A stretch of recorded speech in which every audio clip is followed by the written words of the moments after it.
manchette aujourd'hui, suite à l'adoption du projet de loi 31, Québec solidaire offre une plateforme pour aider les locataires. Bonjour à tous, bienvenue à votre bulletin d'information sur les ondes de CTRB, votre télévision locale et régionale, aujourd'hui le 22 février.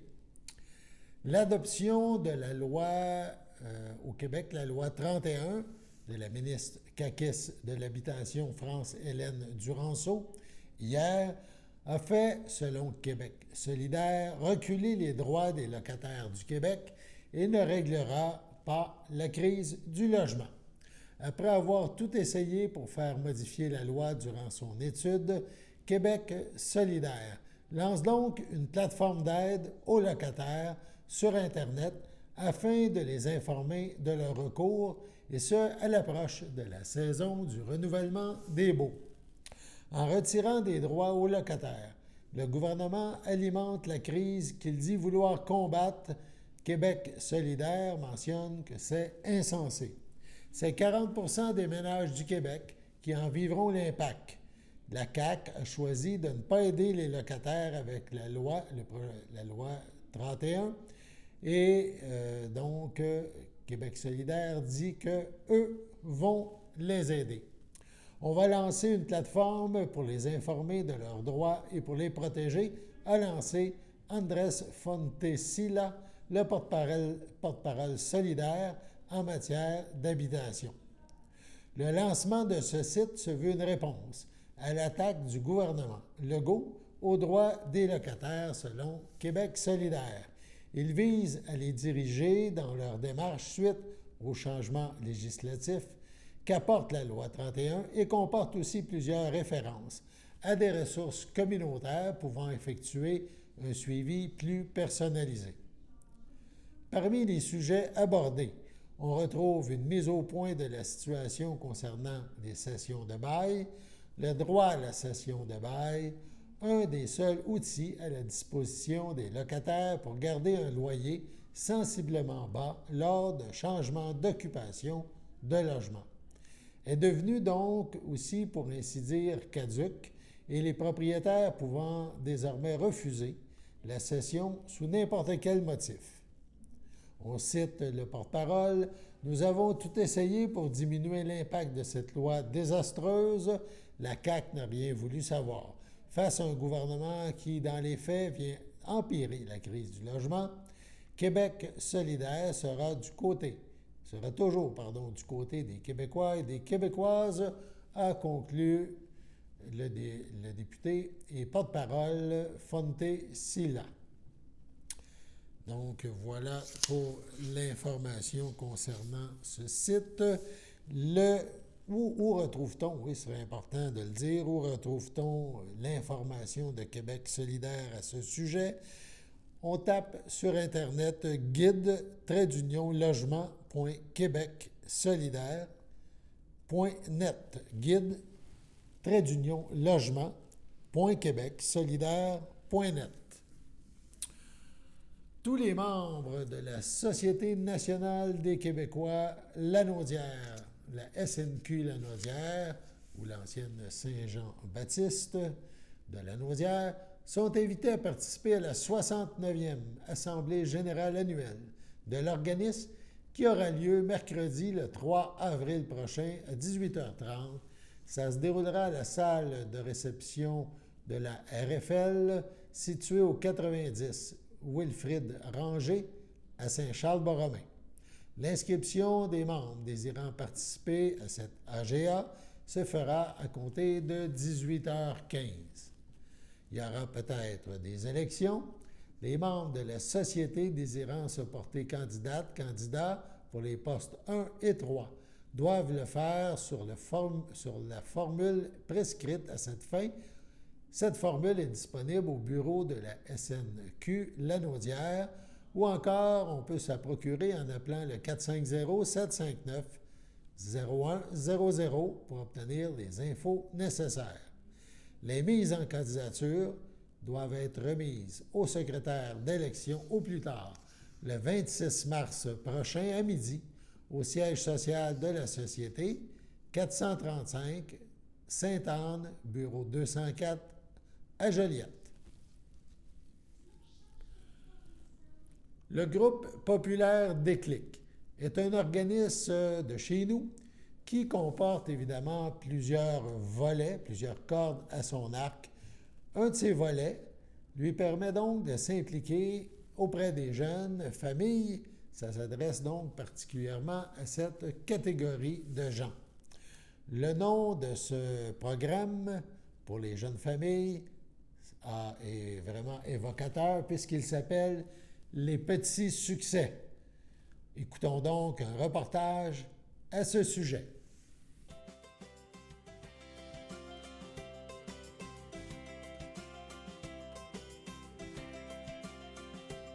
Mon nom est Mélissa Iwanani, je suis intervenante pour les petits succès. Mon nom est Patricia Desaulniers, je suis intervenante au Petit Succès. Ça fait 4 ans maintenant que je suis à Déclic. Les Petits Succès, c'est un suivi auprès des enfants qui ont des petits défis et avec leurs parents aussi. On fait des ateliers de stimulation avec les enfants qui sont ciblés par les professeurs. On a des rencontres individuelles avec les parents. Dans ces rencontres individuelles, on regarde le cheminement scolaire de l'enfant. On essaie d'outiller du mieux qu'on peut les parents pour justement qu'ils se sentent plus compétents dans ce système scolaire qui n'est pas toujours évident. On a des liens avec les professeurs qui nous ont référé les enfants, les TES aussi, qui est les techniciennes en éducation spécialisée de l'école. Pour qu'on ait le meilleur suivi, là, on a un bon rapport avec l'école, un bon lien. Quand un enseignant veut référer un enfant en début d'année, il remplit une fiche qu'on envoie aux parents. Eux, ils sont en mesure de détecter les défis des enfants qui vont venir rejoindre nos 4 sphères, qui est les habiletés sociales, l'estime de soi, apprendre autrement et travailler la concentration. Donc, ils vont référer, ils vont envoyer une lettre aux parents. Les parents vont, à ce moment-là, soit accepter ou refuser. Ceux qui acceptent d'embarquer dans la démarche, on les rencontre, on les explique qu'est-ce que c'est les ateliers, c'est quoi aussi le rôle de Déclic et leur implication. Donc, parfois, on va aider aussi au niveau des devoirs, comment on peut, si c'est problématique dans la famille, mais là, à ce moment-là, on va essayer de trouver des trucs avec le parent. La discipline, mais c'est vraiment ciblé selon le besoin de l'enfant et du parent. Les types d'ateliers qu'on offre, ça va être, mettons, des chercher, trouve, ça peut être sous forme de jeu, ça peut être aussi des activités, mettons, exemple, on peut faire du collage, on peut créer des petites activités là, pour travailler la motricité. On peut aussi également faire du coloriage. Ça dépend toujours, là, il y a de la pêche aux lettres, qu'eux, il faut qu'ils pigent une lettre, puis après ça, ils disent un nom par rapport à ça, qui contient la lettre. Fait que c'est plusieurs, là, c'est vraiment vaste comme choix d'activités là, qu'on peut faire avec eux. On rencontre les enfants une fois par semaine. On focalise sur la maternelle, première, deuxième année. Nous, on choisit aussi les activités en fonction des besoins du groupe, puis de leur âge. Justement, s'ils sont en maternelle, ça ne sera pas nécessairement la même activité qu'en deuxième année. Tout dépend où ils se situent. Puis aussi, des fois, ça dépend aussi comment ils se sentent, eux autres. Des fois, ils sont trop excités, tout ça. On va peut-être choisir un jeu qui est plus calmant. Fait qu'on y va vraiment selon le besoin de l'enfant. Là. Pour ce qui est des parents, nous, on les rencontre en moyenne aux 2-3 semaines. On a une rencontre. Les rencontres avec les parents, c'est souvent individuel. Ça va arriver parfois qu'on va faire certains cafés-rencontres ou certaines activités ciblées où tous les parents peuvent être présents. Mais le suivi avec les parents, c'est un suivi individuel. Environ, là, ça joue dans les alentours de 28-30 enfants par année qui sont suivis par Déclic. Le suivi avec l'école est très important. On va parfois même accompagner le parent à des rencontres de plan d'intervention, des rencontres avec la direction, avec le professeur. On a des rencontres ponctuelles aussi avec les professeurs afin de savoir comment ça se passe en classe. Nous, on peut leur apporter aussi toutes les observations qu'on peut faire en atelier versus qu'est-ce qui se passe dans la classe. On a le lien aussi avec le parent que souvent l'école va pas aussi loin avec le parent que nous, on peut, en ayant des rencontres individuelles et personnalisées, là, vraiment à chaque famille.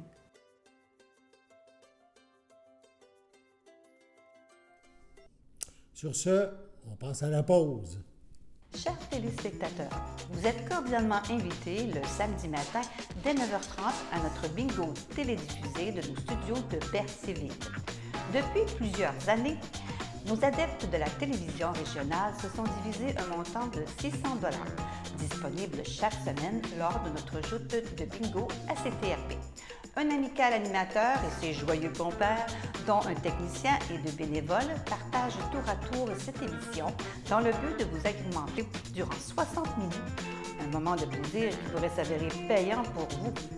Vous pouvez donc vous procurer les cartes de jeu chez les dépositaires participants et j'ai nommé à Berthierville, le dépanneur Formule 1 et le garage Pétroté sur la rue Gilles Villeneuve, le marché IGA Extra sur la rue Gabrielle Brissette, le marché Métro sur la rue Notre-Dame et la pharmacie Proxime sur la rue Frontenac. À Saint-Ignace-de-Loyola, le dépanneur Esso sur la rue de la Traverse et le marché Aldo sur le rang Saint-Michel.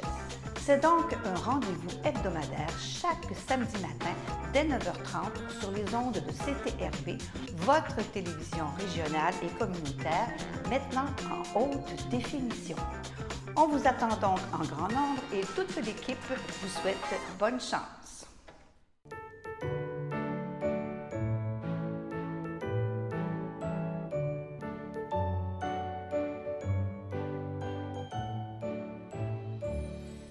En ce 22 février, la FADOC de l'île du Port désire souligner l'anniversaire de Doris Prescott. C'est votre anniversaire, chers téléspectateurs, téléspectatrices. En ce 22 février, eh bien, toute l'équipe de CTRB se joint à moi et vous souhaite un heureux anniversaire. La prochaine information s'adresse aux jeunes. On parle des 14 à 18 ans. Peut-être se cherche-t-elle un premier emploi. Eh bien, l'occasion est là et il y aura une période d'inscription pour participer au programme Premier emploi appuyé par Desjardins.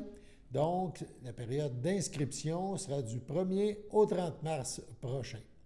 Donc, on s'adresse aux jeunes ou à ceux qui connaissent des jeunes de 14 à 18 ans. Alors, si tu cherches un emploi pour l'été 2024 dans une entreprise de ta localité, eh bien, cette année encore, ta caisse de Dautré offrira à plus de 23 jeunes âgés entre 14 et 18 ans la chance de vivre une expérience unique.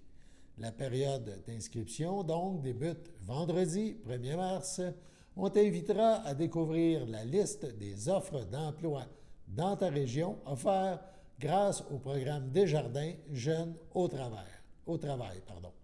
Comme Eva ou Sarah Maud, tente toi aussi ta chance dès le 1er mars. On vous invite, les jeunes, à surveiller la page Internet sur Desjardins Jeunes au travail pour tous les détails concernant ce projet qui se déroule dans la région avec un beau succès depuis plusieurs années, un programme qui aide tant des entreprises de chez nous que des jeunes à acquérir une première expérience sur le marché du travail, un beau partenariat. Le Biophare, c'est à Sorel-Tracy. Donc, le Biophare est ravi d'annoncer sa prochaine conférence intitulée « L'épopée des bateaux blancs ». Cette conférence se tiendra le 3 mars prochain à 13h30 au 6 rue Saint-Pierre à Sorel-Tracy. La conférence mettra en vedette quelqu'un de Saint-Ignace de Loyola, Louis-Vincent Barthes, un marin émérite et un auteur de renom. Le natif de Saint-Ignace est aussi diplômé de l'Institut maritime du Québec à Rimouski et il a navigué à travers le monde de la côte est du Canada aux fleuves Mackenzie et Saint-Laurent. L'épopée des bateaux blancs plongera les participants dans l'univers fascinant des marins des bateaux blancs. Ces légendaires navires qui ont marqué l'histoire de la région entre Sorel et Saint-Ignace, entre autres, à travers le récit du personnel de bord, L'auteur, le conférencier M. Barthes, explorera le quotidien, les métiers et les passions de ceux et celles qui ont navigué à bord de ces paquebots emblématiques. Les participants auront l'occasion de découvrir ou de revisiter l'histoire des bateaux blancs, symbole d'un riche patrimoine maritime, et d'en apprendre davantage sur leurs impacts profonds sur la communauté locale. Cette conférence est gratuite et s'inscrit dans le cadre du programme des premiers dimanches du mois offert par le ministère de la Culture et des Communications. Les inscriptions sont ouvertes en ligne sur le site Internet du Biophare. Toujours au niveau culturel, Maison et Jardin Antoine Lacombe, c'est à Saint-Charles-Borromée, présente jeudi 28 mars 19h30 la conférence Plantes à dessert, du jardin à la table. Cette conférence est animée par Joël Venn. La conférence aura lieu au centre communautaire Alain Pagé, 10 rue Pierre de Coubertin à Saint-Charles-Borromée. Au menu de cette rencontre, la présentation des plantes, des recettes et même une dégustation. Une occasion de découvrir les herbes, fleurs et petits fruits pouvant servir à la confection de desserts, de pâtisseries, de confiseries. Joël Venn est agronome et détentrice d'une maîtrise en biologie végétale. L'horaire de cette activité, la première partie de la conférence se déroulera entre 19h30 et 20h30. Il y aura une pause d'une quinzaine de minutes et la deuxième partie débutera donc à 20h45. Le tout se terminera vers 21h45. Il est conseillé de réserver ses places, ses billets, en ligne, soit par téléphone ou encore sur place directement là, à la maison Antoine Lacombe. Afin de célébrer la tradition irlandaise dans la Matewini et à l'occasion du festival Saint-Patrick de la municipalité de Rawdon dans la Naudière, il nous fait donc plaisir de vous inviter à la lecture animée du conte Le Trèfle d'or. Donc, on vous attend avec votre famille le 2 mars de 10h à midi à la bibliothèque municipale pour découvrir une histoire irlandaise palpitante sur les farfadets, les fées, mais surtout sur la magie des liens familiaux et de l'amitié. On parle d'une activité gratuite pour les familles. Entre autres, on invite les enfants de 5 à 11 ans. C'est gratuit, mais il faut s'inscrire. Pour plus d'informations, on compose le 450-889-5589. 450-889-5589. Le poste 77-17. 7717. Cet événement est présenté donc dans le cadre du festival Saint-Patrick de Rawdon qui se déroule les 15, 16 et 17 mars, donc qui se déroulera les 15, 16 et 17 mars. On vous invite à faire partie de la tradition. Sur ce, on passe à la pause. Votre télécommunautaire régionale présente la loterie Moitié-Moitié. Pour jouer, visitez moitié-moitié.tv. Chaque semaine, 2 façons de gagner. Le tirage au sort et si vous trouvez l'as de pique dans votre enveloppe, vous gagnez le gros lot progressif. Les billets sont disponibles sur moitié-moitié.tv à partir de seulement 5 $. La loterie Moitié-Moitié au profit de votre télécommunautaire autonome participante. Visitez moitié-moitié.tv. Les tirages mercredi 19h.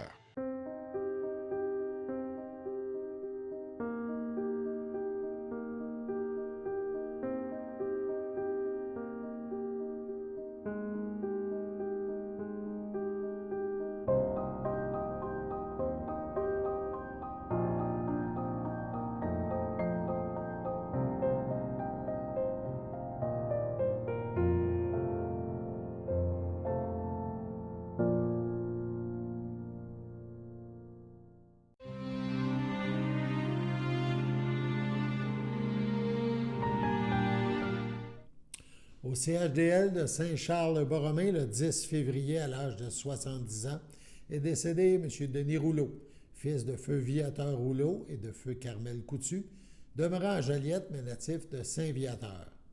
L'ayant précédé sa sœur Sylvie, il laisse dans le deuil ses frères, sœurs, beaux-frères et belles-sœurs.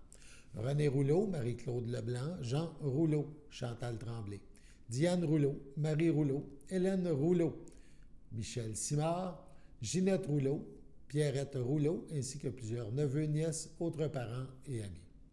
M. Rouleau ne sera pas exposé et une cérémonie aura lieu en toute intimité. M. Denis Rouleau sera inhumé au cimetière de Saint-Viateur à une date ultérieure. Au centre d'hébergement Champlain du Château, à Berthier, le 30 janvier à 97 ans, est décédée Mme Françoise Bérard, épouse de feu Lomère Piette, fille de feu Rodolphe Bérard et de feu Exilia Bastien demeurant à Berthierville. La défunte laisse dans le deuil ses enfants. Christian Piette, Claudine Lambert, Hélène Piette, Guy Dubuc, Sylvie Piette, Jacques-Émile Cardin. Elle laisse aussi un grand vide dans le cœur de ses petits-enfants, Justin et Benjamin L. Piette, Amélie et Vincent Dehaye, Jean-Michel et Élise Cardin, ses arrière-petits-enfants, Laurie Théo, Louis Florence, Béatrice, Clara et Rosalie. Elle laisse également dans le deuil sa belle-sœur, Thérèse Vanasse, feu Bernard Bérard. La famille vous accueillera le samedi 24 février dès 11h au complexe funéraire F. Thériault, 741 rue Notre-Dame à Berthierville. Suivront les funérailles en l'église Sainte-Geneviève de Berthier à 14h. Mme Bérard-Piette sera inhumée au cimetière de Berthierville le même jour. Au CHSLD Parfilia Ferland, le 14 janvier, à 88 ans, est décédée Mme Odile Drainville, épouse de feu Gilles Poulette et mère de feu René Poulette, demeurant à Sainte-Geneviève de Berthier. Elle est allée rejoindre ses frères et sœurs, beaux-frères et belles-sœurs, Jean Davila, Céline, Agathe, Claude, Clémence, Pierre et Daniel, ainsi que Normand et André Poulette. Elle laisse dans le deuil ses frères, belles-sœurs et beaux-frères, Jacques Drainville, France Parent, Monique Belrose, feu Pierre Drainville, Alain Drainville, Denis Drainville, Claire Turcotte, Françoise Poulette, Fernand Bellumeur, Pauline Poulette, Paul Aimé, La Douceur, Suzanne Poulette, Régent Laporte, Pierre Poulette, Marie-Lise Poulette, Marcel Poulette, Louise Leblanc, sa filleule Julie Bellumeur, ses filleuls Sylvain Poulette et Richard Drainville, et ses grands amis Jacqueline et Bertrand Bellemare, ainsi que plusieurs neveux, nièces, autres parents et amis. La famille vous accueillera samedi le 24 février dès midi au complexe funéraire Thériault à Berthierville. Suivra une liturgie à la chapelle du complexe à 15h. Mme Drainville sera inhumée à une date ultérieure. Au CHDL de Saint-Charles-Borromée, le 7 février à 86 ans, est décédé M. Réal Hainaut, époux d'Hélène de Grandpré, demeurant à Sainte-Geneviève de Berthier. L'ayant précédé Florian et Huguette Hainaut, il laisse dans le deuil, outre son épouse, ses enfants.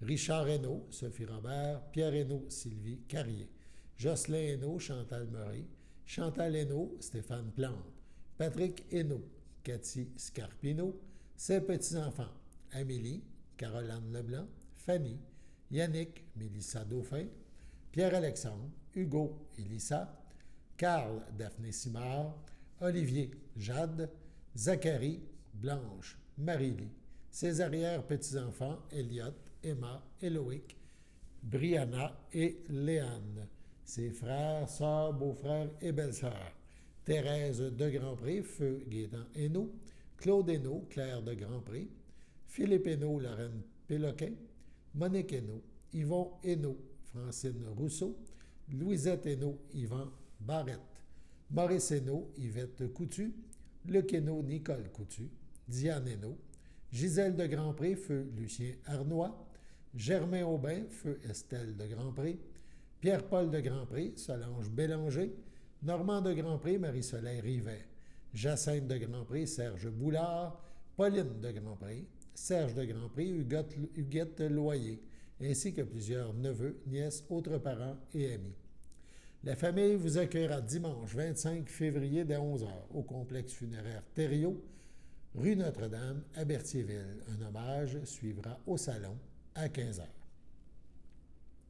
À Repentigny, le 19 janvier dernier, à 80 ans, est décédé M. Claude Destrempe, époux de Jeanne-Mance Lacombe, demeurant à Berthierville. Il était le fils de feu Armand Destrempe et de feu Thérèse Clément. Il laisse dans le deuil, outre son épouse, ses filles, Nadia Destrempe, Claude Hull, Annie Destrempe, Patrick Jaudoin, Julie Destrempe, Zolt Bakouni, ses petits-enfants, Marc Gabriel, Angélique, Alexis, Héloïse, Nathan, ses frères, sœurs, beaux-frères et belles-sœurs, feu Maurice Destrempe, Aline Destrempe, Marcel Dubois, Nicole Destrempe, André Pichette, Clément Destrempe, feu Louis Destrempe, Claude Lacombe, Muriel Lacombe, Marcel Soulière, plusieurs neveux, nièces, autres parents et amis. La famille vous accueillera samedi le 2 mars, 9h30, au complexe funéraire Thériault, rue Notre-Dame à Berthierville. Les funérailles auront lieu le même jour à 14h en l'église de Berthierville. Au CHSLD Piémont-Saint-Jean-de-Matha, le 12 février dernier, à l'âge de 64 ans, est décédé M. Jean-Luc Laporte, époux de Francine Cardin, demeurant à la Visitation de l'île du Port. Il était natif de Sainte-Mélanie. Il laisse dans le deuil, outre son épouse, ses enfants, Pierre-Hugues Laporte, Jeannie Brier, Josiane Laporte, Sébastien Parent, Marie-Ève Laporte, Nathaniel Laforêt, Dominique Laporte, Yannick Adam, ses petits-enfants, Charlie, Noah, Rosélie, Eliane, Annabelle, Laurence, Étienne, Émile et Olivier. Sa mère, Carmen Thériault, feu Gérard Laporte, ses beaux-parents, Émilien Cardin, feu Thérèse Garceau, son ami de cœur, Janine Ferland, ses sœurs, frères, beaux-frères et belles-sœurs, Christiane Laporte, Odette Laporte, Jacques Pagé, Paul-Yvon Laporte, Carole Coutu, Monique Laporte, Joël Perrault, Daniel Laporte, Joanne Cardin, Jacques-Émile Cardin, Sylvie Piette, Chantal Cardin, Sylvain Boucher, Serge Cardin, Nathalie Gaudreau, Marie-André Cardin, Virginie Valois, ainsi que plusieurs oncles, tantes, cousins, cousines, autres parents et amis. La famille vous accueillera samedi, le 2 mars, dès 11h, en l'église de la Visitation de l'île du Port, située au 121 rue de l'Église. Suivra un hommage à la vie à 15h en ce même lieu. M. Jean-Luc Laporte sera inhumé au cimetière de l'île du Port à une date ultérieure. Sur ce, passons à la météo.